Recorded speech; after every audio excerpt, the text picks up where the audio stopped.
อยากจะเมาให้ลืมเธอลืมความรักที่แสนห่วยความรักควาย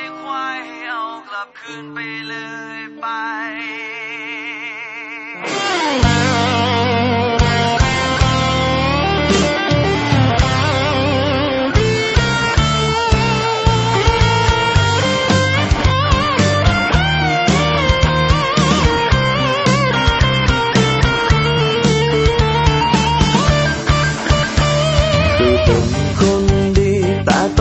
ที่เปลี่ยนไป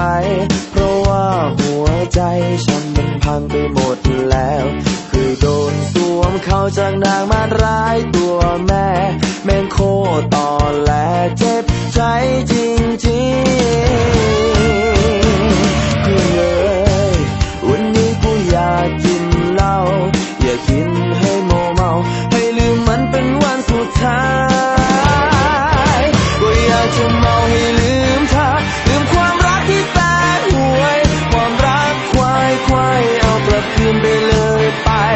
ไม่เอาอีกแล้วกับความรักของตายก็ไม่ได้อยากเป็นควายเพราะผู้เจ็บแล้วผู้จำสันดานอย่างเธอคงไม่มีใครชอบเพราะเธอเที่ยวหลอกให้ใครเขาเจ็บช้ำสับรางเก่งจริงนักผู้หญิงใจดำสิ่งที่เธอทำมันเล